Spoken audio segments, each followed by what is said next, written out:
Dan untuk acara selanjutnya insya Allah kita sudah siapkan, ya, diantaranya masih kita akan dengarkan serangkaian rekaman kajian, ya, karena qadarullah Ustaz Muhammad Umar Sayyid hafidhullah ta'ala masih berhalangan hadir, ya, belum bisa mengisi kajian secara langsung dari Pondok Pesantren Diausunnah. Diantaranya nanti insya Allah kita akan dengarkan rekaman acara Untayan Mutiara Indah Imam Nawawi rahimahullah ta'ala, kemudian ada acara indahnya Pagi Menyapa, ya, kemudian serangkaian kajian untuk santri, ya, di Pondok Diausunnah ini, ada kajian kitab Manhajus Salikin, kemudian ada kajian kitab Aqidah Wasitiyah, kitab Fathul Majid, kitab Taisir Alam, dan serangkaian acara lainnya yang mudah-mudahan, ya, kita bisa menyimaknya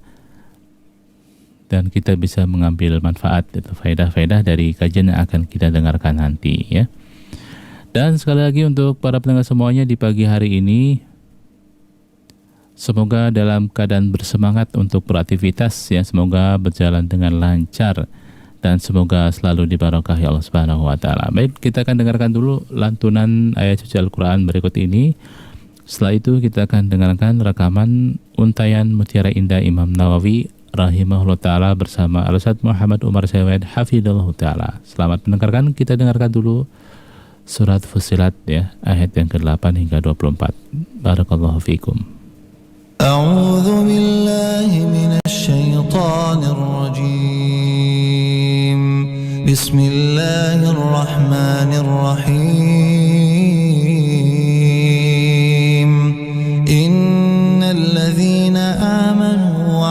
الصالحات لهم أجر غير ممنون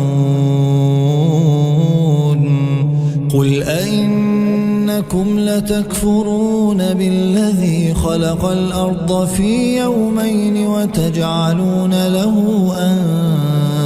أندادا ذلك رب العالمين وجعل فيها رواسي من فوقها وبارك فيها وقدر فيها أقواتها في 4 أيام سواء للسائلين ثم استوى إلى السماء وهي دخان فقال لها وللأرض ائتيا طوعا أو كرها قالتا أتينا طائعين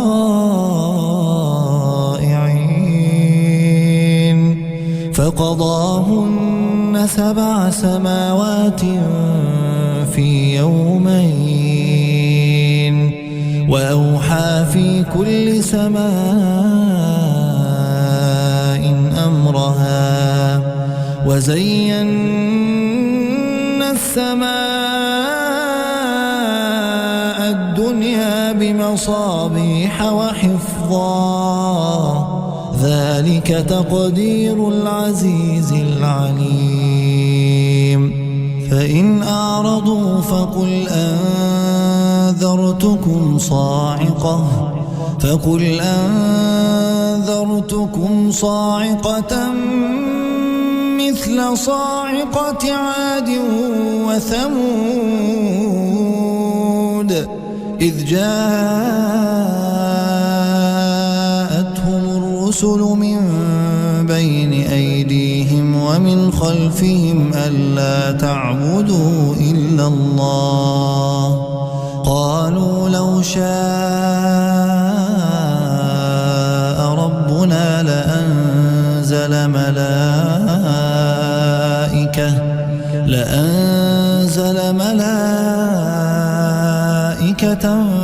فإنا بما أرسلتم به كافرون فأما عاد واستكبروا في الأرض بغير الحق وقالوا من أشد منا قوة أولم يروا أن الله الذي خلقهم هو أشد منهم قوة وكانوا بآياتنا يجحدون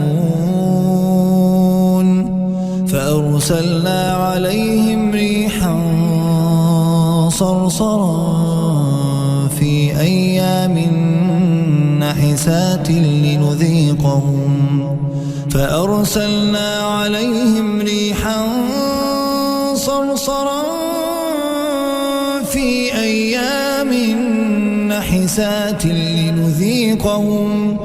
لنذيقهم عذاب الخزي في الحياة الدنيا ولعذاب الآخرة أخزى وهم لا ينصرون وأما ثمود فهديناهم فاستحبوا العمى على الهدى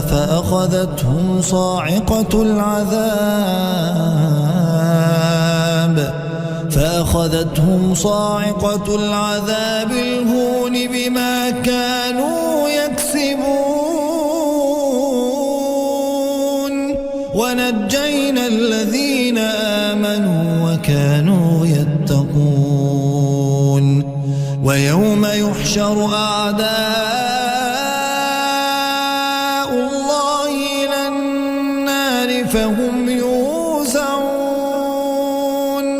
حتى إذا ما جاءوها شهد عليهم سمعهم وأبصارهم وجلودهم بما كانوا يعملون وقالوا لجلودهم لم شهدتم علينا قالوا أنطقنا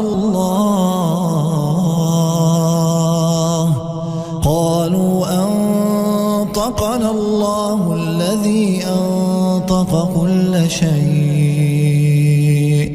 وهو خلقكم أول مرة وإليه ترجعون وما كنتم تستترون أن يشهد عليكم سمعكم ولا أبصاركم ولا جلودكم ولكن ظننتم أن الله لا يعلم كثيرا مما تعملون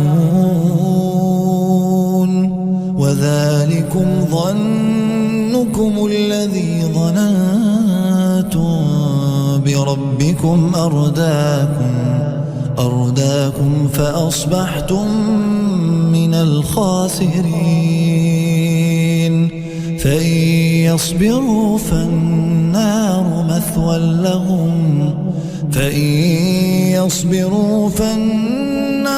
مثوى لهم وإن يستعتبوا فما هم من المعتبين. Terima kasih Anda masih bersama kami di 91,8 FM Radio Indasyar dan kita akan dengarkan rekaman acara Untayan Mutiara Indah Imam Nawawi rahimahullah ta'ala bab perintah untuk menjaga sunnah dan adabnya. Nah, kali ini kita akan dengarkan tentang wasiat Rasulullah SAW, yaitu meladani sahabat dalam memahami sunnah. Semoga bermanfaat dan kami dari studio mengucapkan selamat mengikuti. Barakallahu fiikum. Bismillah, Assalamualaikum warahmatullahi wabarakatuh. Alhamdulillah wassalatu wassalamu ala rasulillah wa ala alihi wa ashabihi wa man wala amma ba'd. Alhamdulillah, kita panjatkan segala puji dan syukur kehadirat Allah subhanahu wa ta'ala atas segala curahan, limpahan, nikmat, rahmat serta karunia yang Allah limpahkan, yang Allah berikan kepada kita semua, termasuk nikmat iman, nikmat Islam, nikmat hidayah kepada sunnah. Dan salah satu nikmat yang terbesar yang patut kita syukuri juga adalah nikmat kita masih bisa terus mengkaji ilmu agama ini melalui kitab-kitab para ulama, faedah-faedah dari para asatidzah kita, hafizahumullah. Dan di kesempatan ini kita akan kembali mengikuti sebuah acara Untayan Mutiara Indah Imam An-Nawawi rahimahullah bersama Al-Ustaz Muhammad bin Umar As-Sawed, hafizahullah ta'ala. Dan di kesempatan hari ini alhamdulillah kita telah bersama dengan Al-Ustaz Muhammad bin Umar As-Sawed, hafizahullah ta'ala. Assalamualaikum Ustaz, gimana kabar Ustaz? Waalaikumsalam warahmatullahi. Alhamdulillah bikhair, sehat walafiat. Alhamdulillah bikhair. Ya, dan untuk mempersingkat waktu kita akan langsung persilakan kepada Al-Ustaz Muhammad bin Umar As-Sawed, hafizahullah ta'ala, untuk memulai kajian di kesempatan pagi hari ini. Tafadhal Ustaz. Baik, jazakumullah khair. Bismillah. Assalamualaikum warahmatullahi wabarakatuh. Innal hamdalillah nahmaduhu wa nasta'inuhu wa nastaghfiruh wa na'udzu billahi min shururi anfusina wa min sayyiati a'malina. Man yahdihillahu fala mudilla lahu wa man yudlil fala hadiya lahu. وأشهد أن لا إله إلا الله وحده لا شريك له وأشهد أن محمدا عبده ورسوله صلى الله عليه وعلى آله وأصحابه والتابعين وتابع التابعين ومن تبعهم بإحسان إلى يوم الدين. أما بعد. Ikhwani fid din, a'azzakumullah, kaum muslimin pendengar radio Indah Siar yang kami hormati. Kita lanjutkan kajian kitab yang berisi mutiara-mutiara yang indah dari kitab was sunnah, yaitu kitab Riyadhus Shalihin oleh Imam An-Nawawi rahimahullahu ta'ala. Dan kita masih pada hadis Irbad ibn Sariyah radhiyallahu ta'ala anhu, yaitu ketika Rasulullah SAW memberikan tausiah nasihat kepada para sahabatnya dengan nasihat yang sangat mengena di hati para sahabat. Darafat minhal uyun wa wajilat minhal qulub, hingga bergetar hati-hati para sahabat dan bercucuran air mata mereka. Mereka pun meminta pesan-pesan, ya Rasulullah, ka'anna hadhihi maw'udhatu muwaddi' fa'awsina. Ya Rasulullah, seakan-akan ini nasihat perpisahan, berikan kami pesan-pesan. Maka Nabi pun memberikan pesan-pesannya. Usikum bitaqullah. Aku berpesan pada kalian agar kalian bertakwa pada Allah Subhanahu wa taala dan mendengar dan taat pada penguasa kalian. Fa innahu man ya'ish minkum fasayara ikhtilafan katsira fa 'alaikum bisunnati wa sunnatil khulafa ar-rasyidin al-mahdiyin. Tamassaku biha wa 'addu 'alayha bin nawajidh wa iyyakum wa muhdatsatil umur fa inna kulla muhdatsatin bid'ah wa kulla bid'atin dhalalah. Wasiat ini berisi beberapa poin. Pertama, poin untuk bertakwa pada Allah Subhanahu wa taala. Usikum bitaqwallah. Alhamdulillah sudah dibahas. Yang kedua, was-sam'i wat-ta'ah, dengar dan taat pada penguasa kalian. Ini juga sudah dibahas, walhamdulillah. Kemudian ketika akan masuk kepada pesan yang ketiga, Rasulullah SAW memberikan tauti'ah. Tauti'ah maknanya pijakan sebagai dasarnya. Mengapa ada wasiat yang ketiga? Karena ini. Disebutkan tauti'ahnya, pijakannya.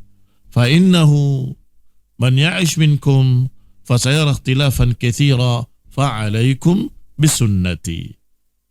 Karena siapa yang hidup di antara kalian nanti akan melihat perselisihan yang banyak, pertikaian yang banyak. Akan melihat ikhtilafan katsira. Fa'alaikum bisunnati, maka atas kalian untuk berpegang dengan sunnahku. Yani barakallahu fikum, para pendengar radio Indah Siar yang kami hormati, ketika terjadi pertikaian, ketika terjadi perselisihan, maka perintah untuk berpegang dengan sunnah akad. Perintah untuk berpegang dengan sunnah lebih ditekankan. Karena tidak ada jalan keluar dari pertikaian kecuali berpegang dengan sunnah. Nggak ada jalan keluar dari perselisihan-perselisihan kecuali sama-sama merujuk kepada ucapan Allah Subhanahu wa taala dan ucapan Rasulnya. Kembali kepada dalil-dalil sebagaimana diperintahkan dalam sekian banyak ayat-ayat Allah Subhanahu wa taala. Fa in tanaza'tum fi syai'in farudduhu ila Allahi war Rasul. Jika kalian berselisih dalam satu masalah, maka kembalilah kepada Allah dan Rasulnya. Kembali kepada Allah, kepada ayatnya, kepada Qur'annya, kepada ucapannya dalam Al-Quran. Kembali kepada Rasul berarti kembali kepada hadis-hadis sahih. Kembali kepada riwayat-riwayat yang sahihah. Kembali kepada as-sunnah. Ikhwani fillah a'azzakumullah kaum muslimin rahimani wa rahimakumullah. Setelah itu baru masuk kepada poin yang keempat, wasiat yang keempat. Yang sesungguhnya masuk atau bergabung dengan poin yang ketiga. Alaikum bisunnati, atas kalian untuk berpegang dengan sunnahku. Kemudian disambung dengan wawul atfi. Dan juga sunnahnya para khalifah-khalifah yang lurus. Dan juga berpegang pada sunnahnya al-khulafa ar-rasyidin al-mahdiyin. Tamassaku biha wa'addu 'alaiha bin nawajid. Berarti yang ketiga berpeganglah dengan sunnah Nabi SAW. Yang keempat berpeganglah dengan sunnah para sahabat-sahabat yang lurus, yaitu Abu Bakar wa Umar wa Uthman wa Ali dan yang bersama mereka. Ikhwani fid din, a'azzakumullah, kaum muslimin rahimani wa rahimakumullah. Satu atau dua berpegang dengan sunnah Nabi dan berpegang dengan sunnahnya para khulafa. Dianggap satu atau dianggap dua. Kalau mau dianggap satu, yang namanya berpegang dengan sunnah khulafa ar-rasyidin adalah berpegang dengan sunnah Nabi. Mengapa? Karena para sahabat-sahabat berpegang dengan sunnah Nabi. Kalau kita berpegang dengan sunnah para sahabatnya, sunnah para khalifah, sunnah Abu Bakar wa Umar wa Uthman wa Ali, artinya kita juga berpegang dengan sunnah seperti mereka. Berpegang dengan sunnah khulafa ar-rasyidin adalah berpegang dengan sunnah Nabi. Berpegang dengan sunnah Nabi adalah seperti para sahabat berpegang dengan sunnah Nabi. Itu bagi mereka yang menganggap itu sungguhnya satu. Karena sama saja. Berpegang dengan sunnah Nabi itu seperti Abu Bakar wa Umar wa Uthman wa Ali. Dan para sahabat. Berpegang dengan sunnahnya Umar, berpegang dengan sunnahnya Abu Bakar adalah bagaimana mereka berpegang dengan sunnah. Bagaimana mereka berpegang dengan sunnah Nabi, kita ikut berpegang dengan sunnah Nabi. Barakallahu fiikum. Walhamdulillah ala kulli hal. Bagi mereka yang merincikan bahwa itu adalah dua, karena mereka menganggap yang pertama itu prinsip pokoknya. Harus berpegang dengan sunnah Nabi. Fa'alaikum bisunnati, maka atas kalian untuk berpegang dengan sunnahku, yakni berpegang dengan ajaran Nabi, berpegang dengan hadis-hadis Nabi, berpegang dengan apa yang dicontohkan oleh Rasulullah sallallahu alaihi wa ala alihi wasallam, karena Allah perintahkan demikian. Laqad kana lakum fi Rasulillahi uswatun hasanah. Telah ada pada diri Rasul untuk kalian contoh teladan yang baik. Sudah ada uswah hasanah, sudah ada contoh yang baik pada diri Rasulullah SAW. Maka ikutilah dia. Ini poin ketiga. Sedangkan kalimat yang keempat yang disambung dengan waw, wasunnatil khulafa ar-rasyidin al-mahdiin, dan peganglah sunnah-sunnah para sahabat Abu Bakar wa Umar wa Uthman wa Ali, para khalifah-khalifah yang lurus. Maknanya hendaklah kalian berpegang dengan sunnah Nabi seperti para sahabat. Berpeganglah dengan sunnah Nabi seperti Abu Bakar, seperti Umar, seperti Uthman, seperti Ali, seperti yang bersama mereka dari para sahabat ridwanullah alaihim majma'in.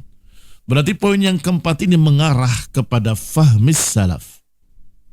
Poin yang keempat ini dalam hadis mengarah kepada fahmus salaf, fahmus sahabah.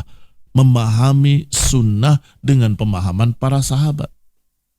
Sebab ada beberapa manusia, beberapa kaum muslimin yang niatnya sudah bagus, yaitu berpegang dengan sunnah. Tetapi ternyata dia memahaminya dengan salah. Kasihan. Dia tersesat akhirnya. Karena salah memahami hadis. Salah memahami ucapan Rasulullah SAW. Maka yang keempat ini maknanya adalah pahamilah sunnah seperti para sahabat memahami ucapan Rasulullah SAW. Peganglah sunnah seperti Abu Bakar wa Umar wa Uthman wa Ali. Bagaimana mereka berpegang dengan sunnah, kita berpegang seperti mereka.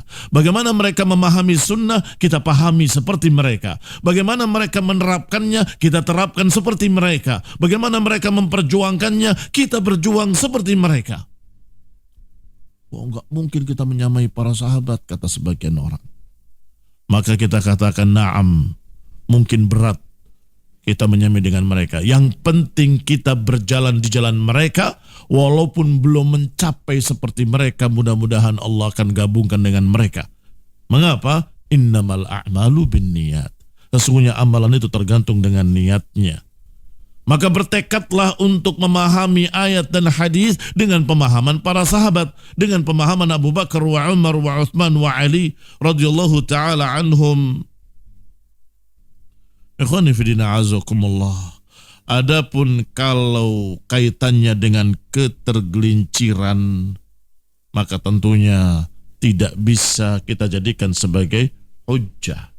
Tetap al-hujjah pada qala Allah wa qala Rasul. Para sahabat ridwanullah alaihim ajma'in adalah generasi yang paling utama, generasi yang paling mulia, generasi yang paling tinggi, yang Nabi menyatakan khairun nas qarni thumma alladhina yalunahum thumma alladhina yalunahum.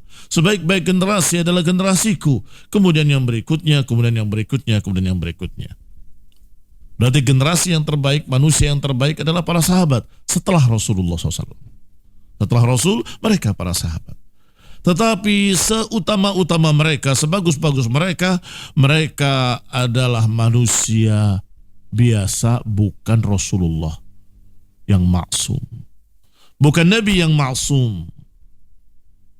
Sehingga mungkin ada ketergelinciran, mungkin. Mungkin ada kesalahan yang tidak disengaja, mungkin terjadi. Sehingga kalau terjadi, kamu mendapatkan ucapan sahabat dan mendapatkan hadis yang sahih, kok berbeda, yang bertentangan, maka tetap hujjah pada sunnah Nabi sallallahu alaihi wa ala alihi wasallam.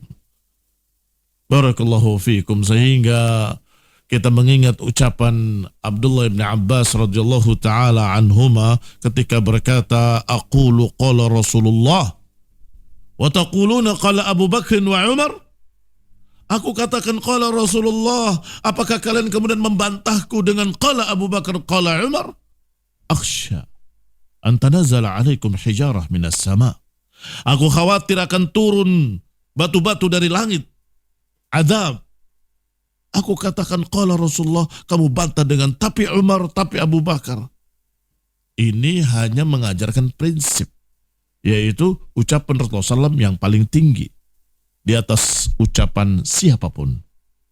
Ucapan Rasulullah SAW adalah yang paling didahulukan di atas ucapan siapapun, bahkan di atas ucapan sahabat sekalipun, apalagi manusia-manusia belakangan, apalagi tokoh-tokoh para ustadz dan para kiai. Kalau sudah ada ucapan Nabi, hadis sahih, maka itu hujjah, harus didahulukan.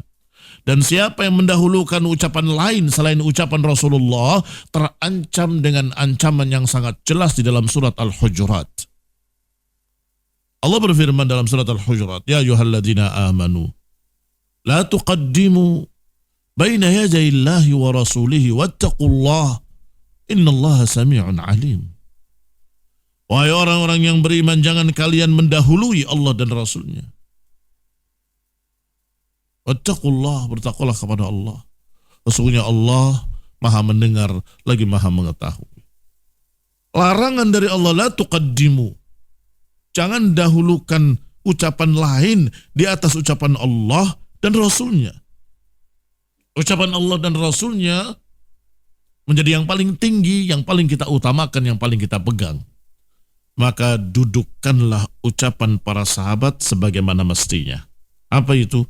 Sebagai penjelasan terhadap Quran dan Sunnah, sebagai contoh bagaimana menerapkan Quran dan Sunnah, sebagai cara bagaimana kita menerapkan Sunnah, menerapkan ayat, begitu. Jangan dijadikan sebagai pertentangan, nggak bisa. Karena jelas ucapan Allah dan Rasulnya yang paling tinggi. Jangan dipertentangan dengan ucapan siapapun. Ikhwan ibn a'azakumullah kaum muslimin rahimani wa rahimakumullah. Disebutkan oleh Syekh Ibn Utsaimin rahimahullah dalam Syarah Riyadhus Shalihin bahwa makna sunnatul khulafa ar-rasyidin al-mahdiyyin, maksudnya al-khulafa adalah bentuk jamak dari khalifah. Wa humul ladzina khalafun nabiyya fi ummatihi ilman wa amalan wa da'watan wa siyasatan. Yang dimaksud adalah mereka-mereka yang menggantikan Rasulullah SAW memimpin umat sepeninggal beliau. Yang memimpin umat dengan ilmu, dengan pengamalan, dengan dakwahnya, dengan siasahnya. Wa ala ra'sihim, tentunya pimpinan mereka adalah khalifah-khalifah yang lurus. Al-khulafa ar-rasyidun al-arba'ah. Abu Bakr wa Umar wa Uthman wa Ali radhiyallahu ta'ala anhum. Ikhwan ibn a'azakumullah, dari mana kita tahu kalau mereka ini khulafa rasyidin yang dimaksud oleh Nabi? Karena Nabi pernah menyatakan dalam hadis yang sahih bahwa khalifah-khalifah rasyidun adalah 30 tahun. Maka kemudian dihitung oleh para ulama. Ternyata sampai pada Ali atau sedikit berapa bulan pada khilafahnya Al-Hasan bin Ali. Al-Hasan ibn Ali, bukan Al-Husain. Al-Hasan ibn Ali. Berarti 4 khulafa rasyidin, Abu Bakar wa Umar wa Uthman wa Ali, kalaupun mau ditambah beberapa bulan, karena itu termasuk 30 tahun, adalah Al-Hasan ibn Ali radhiyallahu ta'ala anhum. Apa keistimewaan Al-Hasan? Keistimewaan Al-Hasan adalah mementingkan persatuan dan mengalah dari kekhilafahan. Masya Allah, ketika terjadi pertikaian besar, Al-Hasan dengan pengikutnya yang seperti gunung besarnya, Muawiyah dengan pengikut yang seperti gunung besarnya, mereka semua para sahabat dan para pengikutnya dari kalangan tabi'in dan semua orang yang melihat kejadian itu berkata, akan hancur kaum muslimin. Kalau sampai perang, hancur kaum muslimin. Maka Al-Hasan berkata kepada Muawiyah radhiyallahu ta'ala anhuma, semoga Allah meridhai keduanya, apakah kalau engkau memimpin umat ini, engkau akan memimpin dengan Quran dan Sunnah? Tentu, wahai cucu Rasulullah SAW, ini kertas lembar dan ini tanda tanganku. Apapun syaratmu, kami tidak akan mengingkari syarat seorang cucu Rasulullah SAW. Maka saat itu juga Al-Hasan mengalah dan memberikan urusannya kepada Muawiyah, dan 2 pasukan besar yang sedang berhadap-hadapan tadi saling berpelukan, gembira dari hati mereka, tidak terjadi peperangan. Dan kemudian barakallahu fikum, dikenal tahun itu tahun jamaah. Tahun jamaah, tahun kebersamaan, tahun persatuan, karena jasanya Al-Hasan. Dan ini sudah diucapkan oleh Rasulullah SAW. Rasulullah SAW sudah diberitahu oleh Allah Subhanahu wa ta'ala ketika beliau menggendong Al-Hasan. Rasulullah SAW menyatakan, ibni hadza sayyid, anakku ini adalah tokoh besar yang akan menyatukan 2 pasukan besar. Anakku ini adalah sayyid, seorang tokoh yang akan menyatukan 2 pasukan besar dari kaum muslimin. Itu jasa, itu kehebatan dari Al-Hasan ibn Ali. Hanya saja beberapa kelompok-kelompok sesat, yaitu Syiah Rafidhah, menganggap itu pengkhianatan dari Al-Hasan. Al-Hasan mencoreng wajah-wajah kaum muslimin. Al-Hasan membuat malu kaum muslimin, membuat malu ahlul bait, dan seterusnya, dan seterusnya, dan seterusnya. Cercaan-cercaan mereka. Maka kita katakan, kalla wallah, tidak sekali-kali demi Allah. Itu justru jasa besarnya beliau yang dipuji oleh Rasulullah SAW dan dipuji oleh seluruh para sahabat dari kedua belah pihak. Semuanya gembira, semuanya bersatu, saling berpelukan, saling bermaafan. Masya Allah, mereka semua memuji Al-Hasan. Dan Rasulullah SAW juga berkata, Inna bni hadha sayyid. Anakku ini adalah sayyid yang akan mendamaikan dua pasukan besar. Ikhwan bin a'azakumullah, berarti poin yang keempat adalah hendaklah kita meneladani para sahabat, khususnya para khalifah-khalifah yang lurus dalam berpegang dengan Quran dan Sunnah, dalam menerapkan Quran dan Sunnah. Tamassaku biha wa'adhu 'alaiha bin nawajid. Pegang kuat-kuat dan gigitlah dengan geraham kalian. yakni hendaklah pegang dengan kuat-kuat, jangan sampai lepas. Karena perkara ini perkara yang sangat penting. Wa iyyakum wa muhdatsatil umur. Baru kemudian masuk kepada wasiat yang kelima, yaitu iyyakum wa muhdatsatil umur. Hati-hati kalian dari perkara-perkara muhdats yang baru diada-adakan dalam agama. Karena sesungguhnya perkara yang muhdats, yang baru ditambah-tambahkan dalam agama adalah bid'ah. Wa kullu bid'atin dalalah. Dan semua yang merupakan muhdatsat al-umur adalah bid'ah. Dan setiap bid'ah adalah kesesatan. Karena agama ini sudah sempurna. InsyaAllah kita akan bahas poin yang kelima ini pada pertemuan tersendiri. Pada kesempatan berikutnya biidnillahi ta'ala. Wa sallallahu ala Muhammadin wa ala alihi wa ashabihi wa sallama tasliman katsira. Subhanakallahumma wa bihamdik. Asyhadu an la ilaha illa anta astaghfiruka wa atubu ilaik. Wassalamualaikum warahmatullahi wabarakatuh. Waalaikumsalam warahmatullahi wabarakatuh. Demikian para pendengar yang semoga dirahmati Allah Subhanahu wa taala dimanapun Anda berada, baru saja kita sama-sama mendengarkan penjelasan dari Al-Ustaz Muhammad bin Umar As-Sawed hafidhallahu taala yang pada bab pagi hari ini masih melanjutkan bab wasiat dari Rasulullah SAW, yaitu poin yang keempat dan kelima untuk berpegang kepada sunnah seperti para sahabat dan memahami sunnah seperti para sahabat. Barakallahu fikum. Dan yang kelima, hati-hati dari perkara-perkara yang muhdats yang insya Allah akan dijelaskan di dalam kesempatan yang akan mendatang. Dan saat ini kita akan masuk ke sesi tanya jawab. Dan alhamdulillah telah masuk pertanyaan-pertanyaan ke redaksi kami, dan insya Allah langsung saja akan kita bacakan pertanyaan-pertanyaan tersebut. Baik, yang pertama Ustadz dari 0898 sekian. Bismillah. Afan Ustadz, izin bertanya, surga itu bertingkat-tingkat. Apakah yang berada di surga paling bawah bisa bertemu dengan Nabi yang berada di surga paling atas? Jazakumullah khairan. Wa iyyakum jazakumullahu khairan. Sesungguhnya jawabannya yang pastinya saya tidak tahu atau perlu saya cari kembali. Tetapi ada berita gembira. Ada berita gembira ketika sahabat bertanya kepada Rasulullah, ya Rasulullah, apakah aku bisa bertemu engkau nanti dalam surga?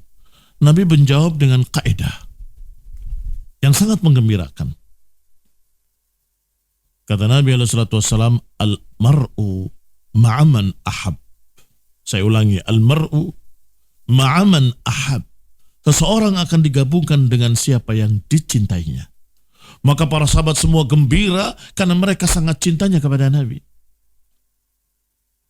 Karena sangat cintanya kepada Nabi, dikasih berita akan digabungkan bersama siapa yang dicintainya, maka berarti mereka akan bertemu Nabi Shallallahu Alaihi Wasallam. Maka dari pertanyaan ini menunjukkan bahwa penanya sangat cinta kepada Nabi dan ingin bertemu Nabi. Mudah-mudahan tadi sebagai jawabannya, al-mar'u ma'aman ahab. Seseorang itu bersama orang yang dicintainya nanti. Wallahu ta'ala a'lam bis-shawab. Nah, pertanyaan berikutnya dari 08874350 sekian. Bismillah. Mana yang lebih utama di hari Jumat, membaca sholawat atau bertakbir, tahlil dan tahmid? Barakallahu fiikum. Diperintahkan pada hari Jumat untuk memperbanyak sholawat. Tetapi bukan berarti kita meninggalkan tahlil dan tahmid. karena itu selalu dianjurkan dalam keadaan apapun, khususnya ketika habis salat fardu kita berzikir juga memuji Allah, mentauhidkan Allah, mensucikan Allah, memuji Allah itu dalam setiap saat. Barakallahu fikum. Sehingga sesungguhnya tidak perlu dipertentangkan antara keduanya, kedua-duanya utama, tetapi ada riwayat-riwayat yang sangat jelas yang menyatakan aksiru atau perbanyaklah salawat kepadaku di hari Jumat. Allahu ta'ala a'lam. Nah, pertanyaan berikutnya, bismillah, izin bertanya Ustadz, bagaimana hukumnya terkait KDRT di dalam rumah tangga? Jazakallahu khairan Ustadz. KDRT di dalam rumah tangga, barakallahu fikum. Kalau di dalam Islam itu kaitannya bukan masalah pukulannya, tetapi masalah mubarrih atau ghairu mubarrih. Apa singkatan KDRT? Kekerasan dalam rumah tangga. Nah, yang jadi masalah dalam syariat itu bukan masalah kekerasannya, tapi ukuran standar kekerasan itu sebatas apa.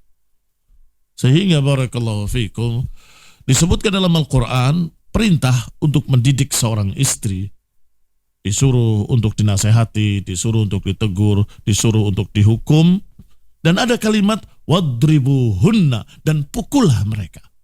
Pukullah mereka. Itu satu. Di dalam hadis Rasulullah SAW menyatakan anak-anak yang dididik untuk sholat, umur 7 tahun perintahkan sholat. Kalau sudah umur 10 tahun perintahkan sholat, kalau nggak mau pukul. Itu juga hadisnya sangat masyhur, sangat dikenal, yaitu kalimat muru abna'akum bis salati wahum abna'u sab'i sinin wadribuhum wahum abna'u 10 sinin. Perintahkan anak-anakmu untuk sholat di umur 7 tahun dan pukullah mereka ketika berumur 10 tahun. Artinya kalau sudah 10 harus dengan pukulan. Kalau umur 7 tahun apalagi sebelumnya jangan. Hanya dianjurkan saja, disuruh, tapi nggak sampai dihukum dengan pukul. Tapi 10 tahun dihukum dengan wadribuhum wahum abna'u 10 sinin. Berarti pukulan itu belum dikatakan KDRT, kekerasan dalam rumah tangga yang dilarang, selama pukulan tadi pukulan yang tidak mencacati. Pukulan yang ghairu mubarrih, pukulan yang tidak membekas.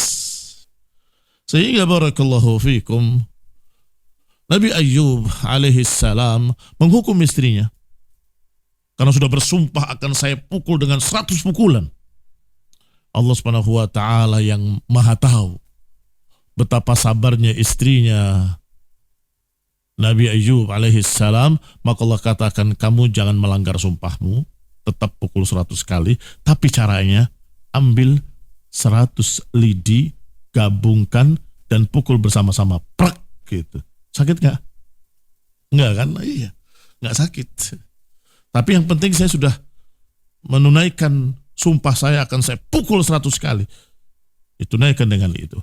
Sehingga dipukul dengan sapu lidi yang digabung itu tidak mencacati apa-apa. Dan itu masih belum dikatakan KDRT dalam Islam. Masih belum dikatakan KDRT dalam Islam. Karena tidak mematahkan tulang, tidak mengeluarkan darah, tidak mencacati. Barakallahu fiikum. Sehingga di dalam beberapa riwayat Rasulullah SAW menyatakan wadribuhum dorban ghairu mubarrih. Dirincikan, pukullah dengan pukulan yang tidak mubarrih. Wallahu ta'ala alam. Beberapa ulama menerangkan makna mubarrih adalah yang seperti tadi. Tidak mencacati, tidak membekas, tidak mematahkan tulang, begitu. Wallahu ta'ala a'lam bissawab. Kalau sudah sampai mematahkan tulang, sudah sampai, itu sudah masuk KDRT. Apalagi mengeluarkan darah, sudah masuk KDRT. Wallahu ta'ala a'lam bissawab. Nah, pertanyaan berikutnya dari 08132088 sekian ya. Bismillah, mudah-mudahan Allah Azza wa Jalla senantiasa memberikan nikmat sehat dan keberkahan untuk Ustadz beserta keluarga. Amin. Amin. Afan mau bertanya bagaimana dengan sholatnya orang yang sedang safar atau sholat wajib yang 5 waktu dan sholat Jumat di daerah yang mayoritas penduduknya non muslim, misalnya di Bali sedikit masjid, adzan juga jarang ya, tidak terdengar, dan safarnya lebih dari 4 hari. Mohon penjelasan dari Ustadz. Jazakallahu khairan. Barakallahu fikum. Seorang musafir diberi keringanan oleh Allah Subhanahu wa taala, antaqsuru minas salah. diberi keringanan. Satu, bolehnya dikosor sholat yang tadinya 4 jadi 2 rakaat. Demikian pula diberi keringanan untuk menjamak, menggabungkan 2 sholat, duhur dengan asar, maghrib dengan isya. Waktunya juga menjadi luas bagi musafir. Duhur dan asar bisa dilakukan sejak matahari tergelincir, berarti di waktu duhur. Waktunya menjulur sampai dekat maghrib. Jadi boleh sholat duhur asar di waktu dari mulai duhur sampai dekat maghrib, itu waktu sholat duhur dan asar sekaligus dikerjakan bersama-sama dan dikosor 2 rakaat. Masih ada keringanan lain. Maghrib sampai isya bisa dilakukan dengan waktu yang lebih panjang lagi. Dari mulai maghrib boleh mengerjakan maghrib dan isya sampai menjelang subuh. Kalau tidak musafir, waktu isya itu tidak boleh lebih dari tengah malam. Kalau tidak safar, waktu isya itu tidak boleh lebih dari tengah malam. Tetapi karena dia musafir diringankan. Waktu darurat boleh sampai dekat subuh. Itu keringanan berikutnya. Misalnya ini sepanjang jalan gak ada masjid, ya lanjutkan saja perjalanan. Ini sudah jam 12, gak apa-apa, namanya musafir. Sampai menemukan masjid jam 2. Salat duhur, salat maghrib, salat isya. Salat maghrib 3 rakaat, tidak dikosor karena sudah 3. Dan salat isya 2 rakaat. Begitu, itu keringanan-keringanan. Keringanan berikutnya, bahwasanya selama dia masih safar, hukumnya masih berlaku. Selama dia masih safar, hukumnya masih berlaku. Sehingga apakah dia 4 hari, 5 hari, 6 hari, bahkan beberapa sahabat ada yang pergi ke Syam, negeri Syam, itu berapa bulan. Tapi karena dia ingin pulang, bukan tinggal di sana, masih melakukan keringanan-keringanan tersebut selama dia di sana. Karena belum ada niat untuk tinggal di sana. Mau pulang tapi tertunda sampai 1 bulan, tertunda sampai 2 bulan, kemudian pulang. Baik. Keringanan berikutnya adalah riwayat yang menyatakan la jum'ata lil musafir. Tidak ada kewajiban Jumat bagi musafir. Berarti tidak harus salat Jumat. Bagi musafir tidak wajib salat Jumat, tapi kerjakanlah salat duhur dan asar 2 rakaat. Begitu. Wallahu ta'ala a'lam bisawab, dan itu dilakukan oleh Rasulullah SAW sekian kejadian, termasuk di Mina. Di Mina itu ketika Rasulullah SAW haji, sedangkan Rasulullah SAW tinggal di Madinah. Maka beliau musafir di sana, salat duhur 2 rakaat, salat asar 2 rakaat, salat maghrib 3 rakaat, salat isya 2 rakaat. Begitu. Dikosor di waktu-waktunya. Tidak dijamak, karena beliau sedang singgah di satu tempat. Kalau sedang singgah, dianjurkan qasar, tidak dianjurkan jamak. Walaupun boleh menjamak. Wallahu ta'ala a'lam bis-shawab. Inna hadzal din yusrun. Sesungguhnya agama ini mudah. Falan yushadad din illa ghalabah. Agama ini mudah dan tidak ada orang yang memberat-beratkan agama ini kecuali dia pasti akan kalah. Kalah bermakna tidak bisa konsekuen. Wallahu ta'ala a'lam. Nah, pertanyaan terakhir dari 08127334 sekian. Assalamualaikum Ustaz. Waalaikumsalam warahmatullahi wabarakatuh. Semoga Allah selalu menjaga antum. Barakallahu fikum. Ana ingin bertanya bagaimana hukum mengulang pernikahan? Karena Ana menikah dulu dengan wanita yang sedang hamil dan di kartu nikah ada kesalahan penulisan. Ana ingin sekali mengulang pernikahan ini. Ana sudah lama menikah dan sudah memiliki 2 anak. Mohon solusinya Ustaz. Jazakallahu khairan.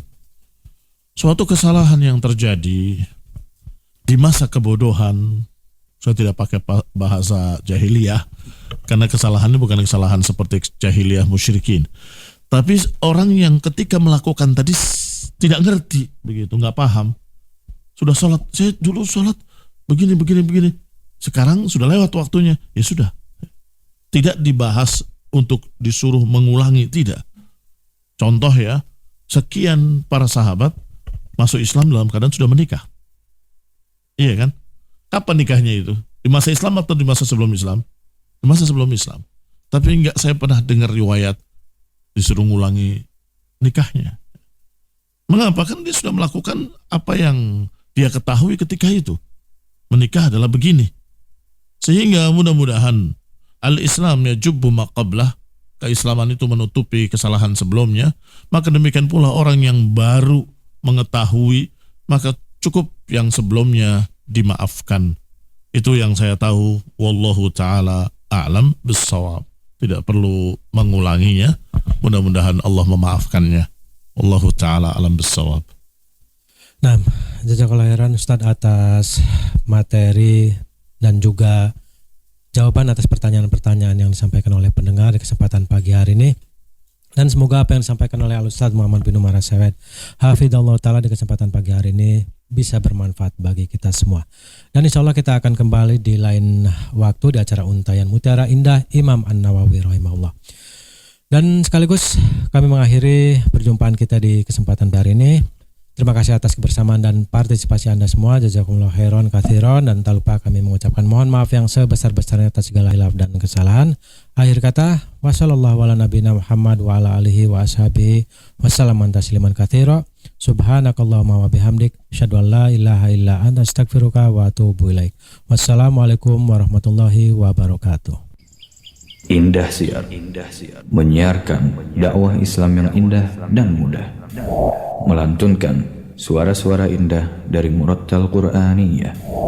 91,8 FM Radio Indah Siar, siaran dakwah indah Ahlus Sunnah wal Jamaah.